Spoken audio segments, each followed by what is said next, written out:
Alors, on débute l'émission avec Maurice Lavoie et Sylvain Lajoie. Bonjour, messieurs. Bonjour. Bonjour. Alors, vous organisez un quilloton au profit de l'hôpital, la fondation, mais les soins palliatifs plus précisément.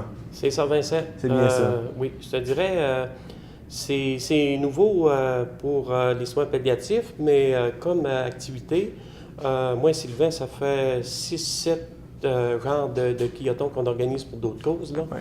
Ça fait qu'on était un petit peu... on sait un peu, tu sais, comment ça marche, là. Mais je te dirais que... pourquoi les soins palliatifs? J'ai eu une de mes tantes avant les fêtes qui a eu de bons services aux soins palliatifs. Ouais. Et en même temps, mon père était malade, ça fait qu'on a pu bénéficier, on était des grandes voisines. Fait que, tu sais, en parenté, entre famille, on se côtoyait. Ça fait qu'on a pu voir, là, tu sais, les excellents bons soins là, qui avaient été prodigués à ma tante. Mais suite à ça, là, c'est une cause qui est venue me chercher.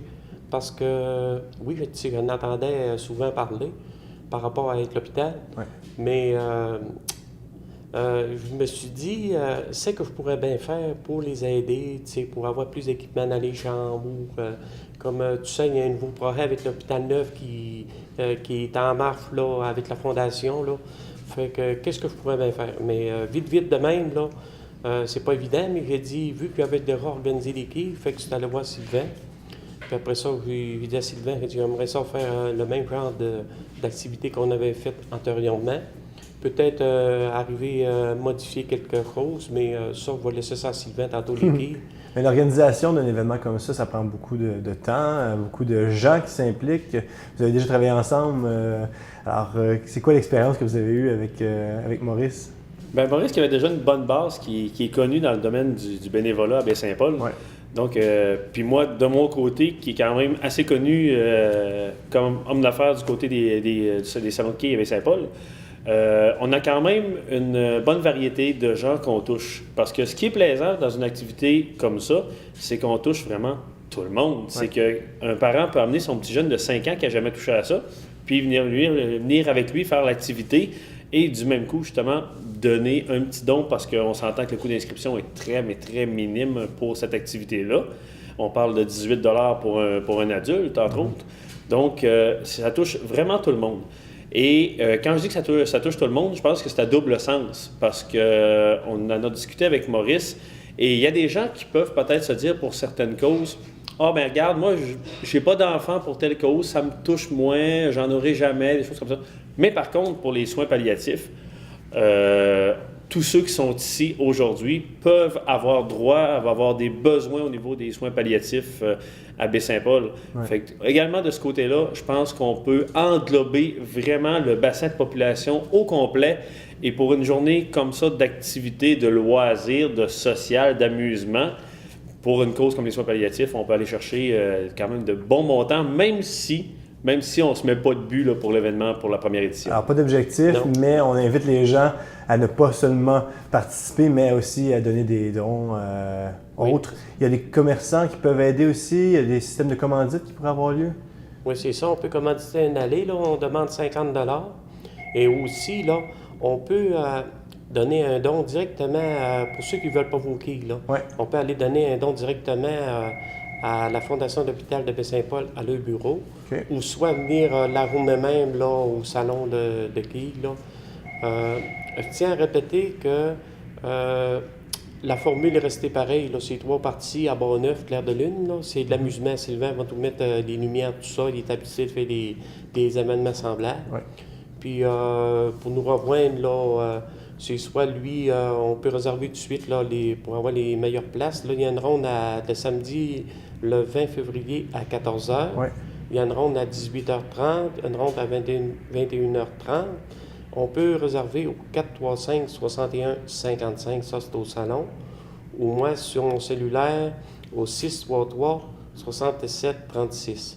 Je tiens aussi à dire que la présidence d'honneur est assumée par Dr Chantal Simard et ainsi que son équipe là, qui sont venus lors de notre conférence cette semaine au salon, qui eux autres vont être là. C'est qu'il y a des médecins qui vont être là. Il y a des personnalités aussi. M. le maire Renfortin a confirmé ce matin, il vient jouer. Ça fait que je pense Combien d'allées qu'il va y avoir, en fait? Combien d'allées puis combien de participants qu'il peut y avoir, vu que... Je vais laisser ça, Sylvain. Ouais. Oui, là, en fait, pour l'édition, on a ouvert 3 rondes parce qu'on ne voulait pas non plus qu'on se ramasse avec des rondes où il y a moins de monde, où il y a moins d'amusement. Ouais. Donc, on s'est concentré sur 3 rondes. On peut facilement... Là, on demande aux gens de s'inscrire seuls ou en équipe, mais nous, les groupes vont être faits de 5 joueurs par allée. Donc, on a 10 allées disponibles. Ça fait 50 joueurs par ronde. On a de la place pour 150 personnes. S'il faut extensionner un petit peu, on peut aller chercher jusqu'à un maximum de 180 personnes pour l'événement. Et je vois déjà ça aller là, au fur et à mesure. Déjà, depuis qu'on a commencé à en parler, il y a des rondes qui ont déjà passé 50% d'inscriptions pour la ronde. Alors, je dirais aux gens, ne retardez pas. Donnez un coup de fil ou encore, Maurice donnait le numéro de téléphone tout à l'heure.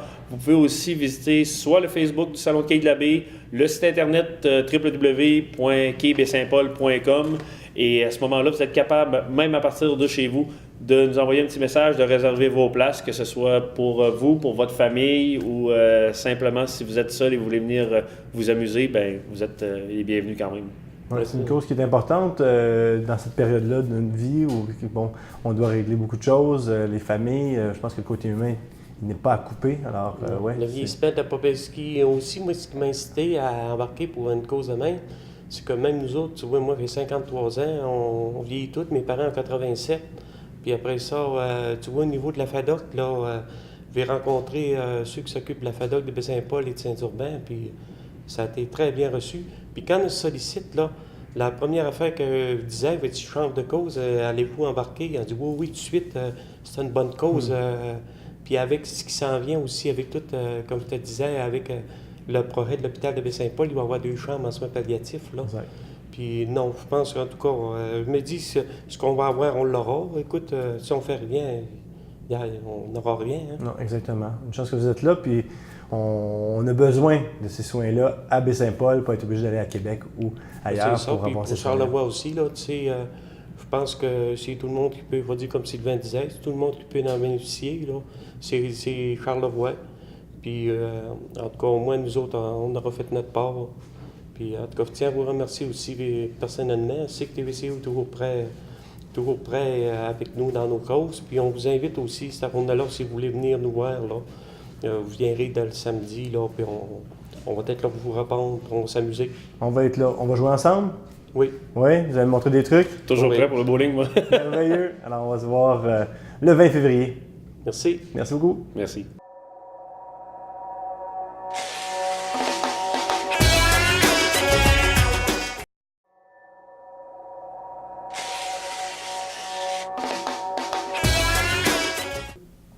Alors maintenant, notre invité, Frédéric Foiret, bonjour. Oui, bonjour. Alors, nous avons une 2e année avec Ekasringa qui va être OK. Comment a été l'année dernière les activités pour Ekasringa? L'année dernière, on a été vraiment super contents parce que c'était une première quand même dans la région. Oui. Puis c'est sûr qu'au début, ça a commencé comme un petit peu doucement. Puis en fait, on s'est rendu compte que les gens aimaient vraiment le spectacle, donc ils sont venus, revenus. Puis on a fini avec des belles salles pleines. On était vraiment enchantés parce que c'est un sacré travail de monter tout ça. C'est un gros risque. C'est beaucoup de cœur qu'on met sur la table. Donc quand on voit que Enfin, on fait ça aussi pour que le public le reçoive. Ça. Puis quand on voit que le public est là pour le recevoir, ça c'est une super récompense. Comment l'idée est venue, en fait, de vous rapprocher du public? Vous êtes enseignante de formation, vous enseignez à des monteurs, des gens qui font de la compétition? À des cavaliers. Oui. Je suis un petit peu sortie du circuit de compétition parce que ce qui m'intéresse, moi, c'est quand même l'art équestre, on va dire. Donc le fait que le cheval puisse prendre plaisir à ce qu'il fait, puis puisse danser, parce que c'est vraiment un animal qui est magnifique. C'est élégant, oui. Et à travers cette recherche-là, évidemment, moi je me suis un petit peu démarquée du circuit compétitif, bien que de formation, j'ai quand même fait beaucoup de compétitions plus jeunes. Mais moi, je vais trouver vraiment dans l'accomplissement artistique, je vais y trouver beaucoup plus mon compte. D'accord. Alors, dans mon enseignement, c'est ce qu'on va retrouver aussi beaucoup. C'est le côté, c'est sûr que c'est un enseignement technique. J'enseigne la technique du dressage, oui. mais avec une recherche de légèreté, de communication avec l'animal. Et ça peut être autant monté, où c'est très classique, on va dire, comme enseignement, classique équestre. Mais en même temps, je vais aussi travailler en liberté. Alors ça, c'est beaucoup plus le côté spectacle. Travailler à pied avec les animaux, en tout cas tout ce que je peux faire là. Puis tous les amalgames que je peux faire. J'ai un chien artiste, je le mets sur les chevaux. Puis on se rend compte qu'ils adorent ça, finalement. Tant que c'est fait avec qu'on se base sur les forces des animaux, donc ils y prennent vraiment un plaisir fou, là. Et durant l'année, vous vous trouvez où pour qu'on puisse nous aussi le ressentir de cette façon-là? Est-ce que vous êtes à Québec? Non, le manège est à la Malbaie, en fait, à Notre-Dame-des-Monts, plus exactement. D'accord. Donc on est dans Charlevoix, le manège d'entraînement est dans Charlevoix. Et les gens, je sais que l'année dernière, moi, j'ai pu venir avec mes enfants et Ouais. regarder avant le spectacle les animaux, m'en approcher. Il y avait une petite visite Oui. parce que j'étais un média peut-être, mais est-ce que tout le monde peut le voir? En fait, oui, on n'est pas très fermé. C'est sûr qu'avant le spectacle, on essaye quand même de ne pas avoir trop de circulation. Mais après Durant le spectacle, ou même dans la journée, là, il y a tout le temps des gens qui passent, puis ça nous fait plaisir. En fait, on est toujours content de voir des gens, nous. Et pourquoi vous avez choisi Baie-Saint-Paul pour lieu d'installation? Il y a le paysage, sans doute. Oui. En fait, on voulait tenter le coup dans Charlevoix. Et puis Baie-Saint-Paul nous a vraiment ouvert les bras. On a reçu un accueil super. Et le Boisé du Quai, c'est un endroit pour nous qui est formidable parce que c'est magnifique. Ouais. On est vraiment en plein air avec les animaux. On se sent vraiment super bien. Là, de toutes les places où on a été, c'est la place la plus agréable. Et le décompte de la population qui ont vu, les spectateurs qui sont passés, il y a eu un gros nombre de personnes? Oui, est-ce que vous êtes quand satisfait? même. Oui, on est vraiment satisfait. 3000 spectateurs pour une première dans la région, c'est bien, c'est vraiment bien. Votre objectif cette année, c'est d'essayer d'attirer encore plus de gens ou d'être encore plus connu à l'extérieur de Charlevoix pour pouvoir peut-être prendre l'expansion et vous diriger sur un déplacement, vous faire voir à l'extérieur? Comment ça fonctionne? Un petit peu les deux, en fait, qu'on cherche. Mais pour l'instant, ce qu'on veut vraiment, c'est se solidifier à Baie-Saint-Paul. Si on pouvait en faire comme un petit peu notre base, parce qu'on veut faire des créations chaque année, évidemment. C'est quand même toujours un défi, ça. Oui. Donc une nouvelle création, ça demande un bon paquet de répétitions, une écriture durant tout l'hiver.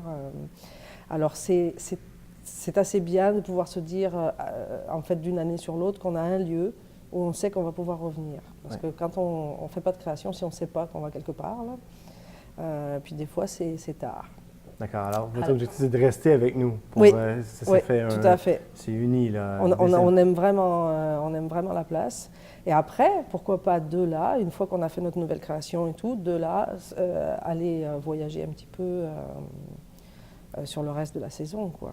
Parce que tous vos artistes de cirque, vos chevals, ils sont à Baie-Saint-Paul, ils travaillent fort comme enseignement et comme entraînement pour l'année au complet pour donner ce spectacle-là. Est-ce qu'ils font autre chose comme prestation durant le reste de l'année? Oui. Par exemple, les acrobates, eux, ils sont de Québec. Ils sont à l'école de cirque actuellement. Donc oui, ils ont des contrats ponctuels. On a d'autres, on a par exemple un jongleur qui lui il n'est plus à l'école du tout, c'est vraiment un très très bon jongleur, mais il a plein de contrats. Mais c'est sûr que l'aventure du cirque, c'est quand même une aventure qui est assez rare, parce que sinon c'est des contrats ponctuels d'une journée, 2 journées. Mais rentrer dans une équipe, faire une mise en scène comme ça, participer à différents niveaux, sur différents plans. Il y a le plan technique, artistique, mais il y a aussi le plan théâtral. On va chanter, on va... puis au départ, on n'est pas des acteurs ni des chanteurs, quoi. Donc c'est toujours un apprentissage. Et puis c'est quelque chose qu'on fait ensemble. Donc c'est des moments qui sont complètement magiques, là. Puis on est ensemble avec les animaux. Par exemple, les acrobates découvrent aussi ce lien qu'il y a avec les animaux. Parfois on les mélange, on leur fait faire des choses dessus, et c'est vraiment trippant là, pour eux. C'est Très intimiste. Arrêtez-moi si je me trompe, mais c'est 3 semaines, hein, je crois que... Alors là, on va être là du 14 juillet au 7 août. D'accord. C'est peut-être plus... Un petit peu, ouais, ouais. un petit peu plus. Ouais. En fait, c'est un peu plus que l'an dernier. On a D'accord. rajouté 7 représentations. Ah, génial. Parce que l'an dernier, en fait, quand on a arrêté, on sentait que les gens étaient comme déçus. Il y avait des gens qui venaient encore à la porte qui disaient « Mais comment ça, je venais acheter des billets ?» Ah ouais, mais on a vu les installations, on s'est dit, ben, Ouais. des installations comme ça, on amène ça pour un été complet. Oui, oui, oui, Ah oui. ouais. Ouais. Et pendant ce moment-là, les artistes demeurent à la même place, ils vivent de proximité. Oui, oui. On a quelques roulottes sur le site et puis sinon on loue une maison qui est à Petite-Rivière-Saint-François.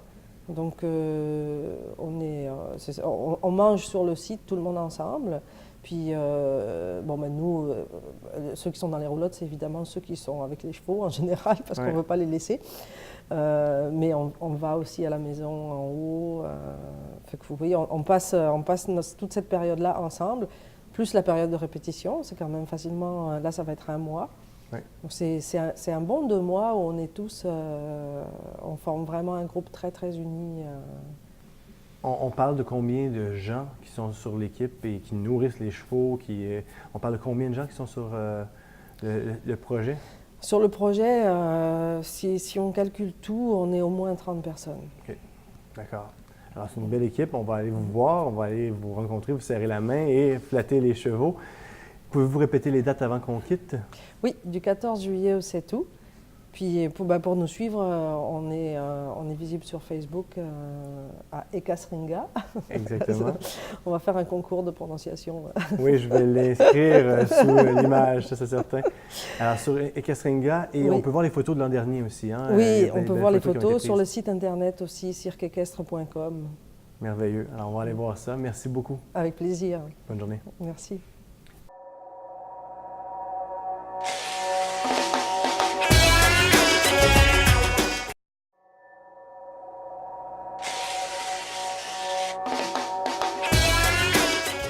Prochain invité et le dernier, mais non le moindre, François Maltais. Alors, du Musée d'art contemporain de Baie-Saint-Paul, et aussi, on peut le dire, hein, François, des philanthropes. Effectivement. Oui, alors François, bien impliqué dans la région et surtout au MAC, où on te voit partout courir d'un bar puis de l'autre pour organiser des événements. Alors François, qu'est-ce qui se passe au MAC en ce moment? Je sais qu'il y avait des dîners découvertes. Absolument. Il y a eu des changements côté du musée. À vrai dire, effectivement, l'année 2016, Vincent, ça va être une année de changement. On avait une formule qui durait depuis plusieurs années, notamment sur TVCO, on pouvait voir les dîners découvertes. Ouais. C'était 1 fois par mois, un artiste de la collection était mis en valeur à travers un dîner où les gens pouvaient apporter leur lunch. On change un peu la formule pour 2016. Ce sera plus une formule 5 à 7. Donc, ça nous permet d'une certaine façon d'allonger les heures d'ouverture du musée, ce qui n'est pas une mauvaise chose. Non. Puis sur un mode plus décontracté, en fait, moins didactique, on fait un 5 à 7 qui met en valeur les artistes de la relève dans la capitale nationale. Charlevoix, évidemment, mais notre mandat au Musée d'art contemporain, c'est aussi la capitale nationale. Donc, c'est des artistes de la relève en début de carrière, à la mi-carrière, qu'on invite au musée, dans le hall du musée, en formule 5 à 7 pour présenter leur œuvre.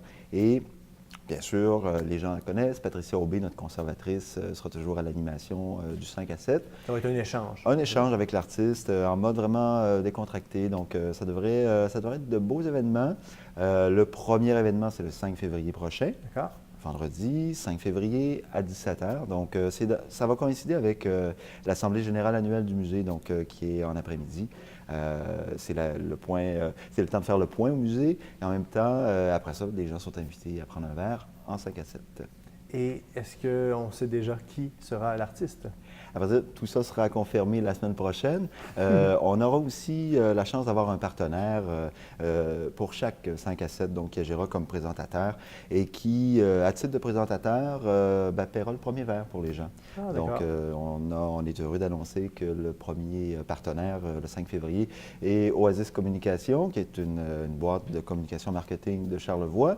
Dirigé par Benoît Renaud. Benoît Renaud, effectivement, qui sera présent le 5 février. Donc, on est très heureux qu'ils aient eu l'audace, le courage de prendre le premier 5 à 7. Et c'est mensuel. Mensuel. Et on va avoir d'autres entreprises qui peuvent venir vous contacter. Alors, on les invite Absolument, aussi. tout à fait. C'est une participation du partenaire présentateur. C'est une contribution qui est quand même minimale. On parle d'offrir le premier verre. Ouais. Et bien sûr, bon, tout ça reste à confirmer avec les différents partenaires qu'on a déjà approchés. Mais s'il y en a qui sont intéressés, bien entendu, il suffit de m'appeler au musée. Ça va être dans l'entrée, dans le lobby du musée? Dans le hall du musée, qui sera spécialement aménagé pour ça. Et puis, donc, on a une bonne capacité d'accueil dans le hall du musée. Vos objectifs, ce serait quoi? Le premier objectif, c'est d'avoir du plaisir.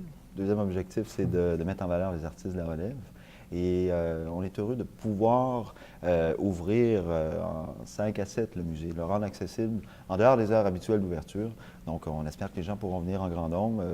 Ça, en mode plus décontracté, ça permet aussi d'avoir un contact avec l'art qui est plus simple, plus accessible. Tu as parlé de l'Assemblée générale.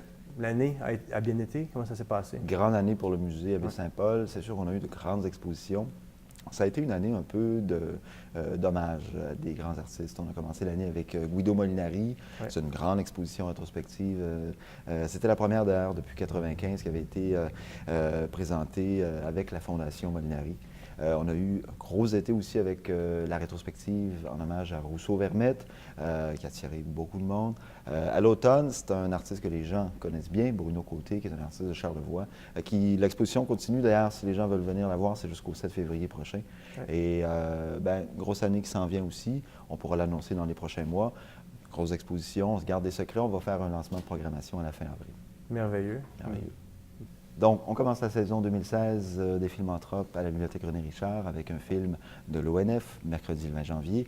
En février, on commence une programmation avec Paul à Québec, un très beau film qui met à l'écran la série de bande dessinée de Michel Robagliati. Ouais. On poursuit en mars avec un film de Philippe Falardeau, Guy Barre s'en va en guerre, avec Patrick Huard et Suzanne Clément. On va poursuivre en avril avec un film policier de Denis Villeneuve, Sicario. Et en mai, un film de Wim Wenders, dont c'est le deuxième qu'on présente, c'est Everything Will Be Fine, qui a été tourné entre autres au Canada par le cinéaste allemand Wenders. Ouais, je me permets de dire qu'il va y avoir des partenariats, des insertions, Absolument. Des films de l'ONF à la bibliothèque encore. Absolument. Alors, une belle implication encore dans ce domaine. Merci François d'avoir parlé Merci, de Vincent. ces beaux événements. Merci. Merci.